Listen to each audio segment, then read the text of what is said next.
Le témoin.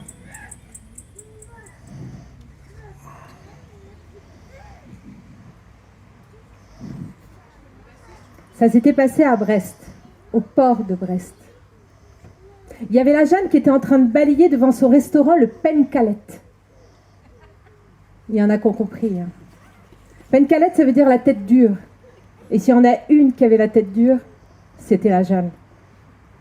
Elle balayait parce que la Jeanne, elle aimait que ce soit autant propre dedans que dehors. Il faisait beau, il y avait un soleil radieux, la journée se préparait, on sentait les frémissements, elle était heureuse. Quand tout à coup, elle a vu arriver un cargo, un énorme bateau avec des hommes dessus, des étrangers. Ils venaient pour du boulot, ça se voyait. Ils avaient toute leur vie dans leur sac à dos et au milieu du tas, il y en avait un. Oh, lui. On aurait dit qu'il avait un nuage gris au-dessus de sa tête. On aurait dit qu'il portait la misère sur lui. Et quand il a sauté à quai, le pas était tellement lourd. Il entraînait ses godasses. Et c'est là qu'elle a vu la Jeanne qui se dirigeait vers elle. Oh punaise, elle a balayé encore plus fort. Et puis elle a tourné là, exprès pour pas que le bonhomme la voie, mais rien à faire. Ça lui a pas fait peur, lui, il est carrément venu. Il s'est planté devant elle. Et là, il lui a demandé « Excusez-moi, j'ai une question à vous poser. Je voudrais savoir, les gens de la ville, de votre ville, ils sont comment ?» La Jeanne, elle avait pour habitude de toujours répondre à une question par une question. Vous le savez, c'est une bonne méthode, hein. Surtout quand on est tenancière de bar.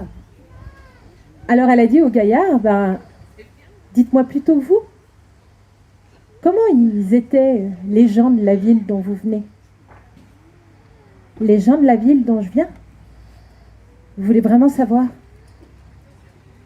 C'était pas beau à voir. Non. Des moins que rien. Des médisants. Aucun respect. Si on pouvait écraser le voisin, on y allait gaiement. Non, c'était chacun pour sa pomme. Rien à faire. Et puis alors, vous aviez les oreilles qui sifflaient constamment. Ça médisait, ça critiquait tout le temps. Et même par devant, aucune gêne. Et le pire, c'est quand ils avaient bu. Ils pouvaient devenir violents. Moi, si je suis partie, c'est pas pour rien. Je voudrais plus jamais les revoir. Alors j'espère qu'ici, c'est différent. Alors dites-moi, les gens ici, ils sont comment? Et là, la Jeanne, elle a répondu. Vous voyez, les gens ici, c'est pareil. C'est pareil. Oh, le pauvre gars. Il a pris 10 tonnes d'un coup sur son dos. Et puis il a bredouillé un pauvre merci. Il avait l'air tout perdu. Il a récupéré son sac et puis il s'est traîné comme ça jusqu'à cette nouvelle ville qui l'attendait. Le lendemain, la Jeanne était de nouveau en train de balayer devant son restaurant pour que ce soit propre, que ce soit net. Et là, bon sang, de nouveau un cargo qui arrivait avec encore des étrangers. Mais c'est pas possible, il allait en avoir tous les jours. Qui venaient pour du boulot, pour repartir à nouveau, ça se voyait. Et il y en a un dans l'eau. Oh, celui-ci, on aurait dit qu'il avait un soleil au-dessus de lui. Il était tellement beau et rayonnant. Quand il a sauté sur le quai, on aurait dit qu'il avait volé tellement il était léger. Et lui aussi, direct, il a vu la Jeanne et il est venu dans sa direction. Mais là, la Jeanne, elle lui a pas tourné le dos. Le gaillard s'est planté devant elle et puis pareil, il avait une question. Excusez-moi, ça peut vous paraître un peu bizarre, mais voilà, je voudrais juste savoir, enfin si vous êtes d'accord, hein, les gens ici, dans votre ville, ils sont comment? Dites-moi plutôt, vous, comment ils étaient les gens de la ville dont vous venez? Les gens d'où je viens? Oh. Des amours. Il y avait toujours une assiette vide pour le pauvre, le voyageur. On travaillait ensemble. Oui, parce que comme ça, il y avait moins de labeur. Et puis même, on chantait souvent en travaillant. Et puis le soir, on se retrouvait, tout le monde partageait, c'était gai, c'était vivant, joyeux. C'était mes frères, mes sœurs. Ça a été dur de les quitter, vous ne pouvez pas savoir, mais moi j'avais pas le choix, il n'y avait plus de boulot et j'ai appris qu'ici il y en avait, alors voilà, mais j'ai qu'une hâte, hein, c'est de les retrouver. Alors je voudrais juste savoir, dites-moi, ici, les gens, comment ils sont? Bah ici, vous voyez, c'est pareil. Ici, c'est pareil. Le type était heureux. Il a pris son sac, il a remercié la jeune et puis il est parti en direction de cette ville qui l'attendait. On aurait presque dit qu'il dansait. Et quand il est arrivé assez loin, là, à ce moment-là, il y a un enfant qui était caché depuis le début, qui est sorti comme un diable et qui a dit à la jeune, menteuse, t'es une menteuse. Tu peux pas avoir répondu la même chose aux deux gars. J'étais là hier, j'ai tout vu. T'es une menteuse. La jeune, ça l'a fait sourire, mais bon, elle voulait pas vexer le gamin, alors elle l'a calmé, elle l'a fait asseoir sur une des chaises du Pencalette et puis elle lui a pris les mains. Et elle lui a dit, mais non, je te jure, j'ai pas menti. Oui, j'ai donné la même réponse, c'est vrai. Mais vois-tu, le bonheur et le malheur, eh bien, ils sont en nous. Quelqu'un qui est malheureux, eh bien, s'il l'est ici, il y a bien le risque qu'il le soit ailleurs.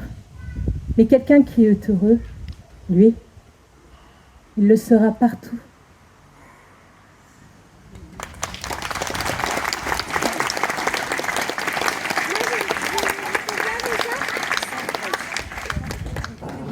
Pour la toute première fois de sa vie, il traversait cette région-là. Et à un moment donné, il s'est retrouvé dans une forêt. Le long du chemin, d'un seul coup, il se retrouve nez à nez avec un tronc où quelqu'un a dessiné dessus une cible et a tiré une flèche pile en plein milieu. Joli coup. Quelques pas plus loin, il se retrouve de nouveau devant une cible avec, pareil, un tir pile dans le mille. Et puis une autre, et encore une autre. Et à chaque fois, la flèche, impeccable, tirée en plein milieu. Mais le gars n'a pas été au bout de ses surprises. Quand il est sorti de la forêt, le premier village où il a été, il y en avait partout. Sur tous les bouts de bois, les volets, les tonneaux, les pancartes, la cible, avec une flèche d'une précision pile au centre. Il n'en revenait pas. Il y avait un grand archer qui vivait là, mais même le plus grand archer de tous les temps. Et personne n'était au courant. Oh, ça devait être un homme incroyable. Oui, forcément un homme. Avec un œil aiguisé, avec forcément une concentration profonde et un geste juste. Pour être capable d'un exploit pareil, d'un tir aussi impeccable. Alors aussitôt, notre voyageur, il a demandé aux habitants qui étaient là si c'était possible de rencontrer le grand archer. Les habitants ne comprenaient pas. Il a montré les cibles en disant, voilà, je voudrais rencontrer celui qui est capable d'une telle prouesse. Et là, les gens ont ri. Ils se sont donné des petits coups de coude. Et puis ils ont dit, on va le chercher. Attendez un peu. Ils sont partis et puis au bout d'un moment, ils sont revenus avec un sacré bonhomme. Pas très grand. Bien planté dans ses sabots. Des frusques trop grandes pour lui. Un chapeau défait. Et surtout une grosse besace sur le dos. Et un sourire des bienheureux. Le gars, trop content qu'on lui demande une démonstration, a déposé son sac devant lui et face au voyageur, il a fouillé dedans. Et puis au bout d'un moment, il a trouvé une flèche, la même, exactement la même que les autres. Et puis ensuite, il a cherché un bout de bois, encore nu. Il n'y en avait plus guère. Ah, là. Et puis là, devant le voyageur, il a couru comme un fou. Il a couru comme une flèche, en tenant la flèche fortement dans sa main, et en prenant de l'élan, il est arrivé à l'arbre et poum, il a planté dedans. Et puis ensuite, il est revenu gaiement. Et de nouveau, il a fouillé dans son sac. Et là, il a sorti un pot de peinture et un pinceau. Il est reparti jusqu'à la flèche. Il a dessiné un cercle avec une précision impeccable.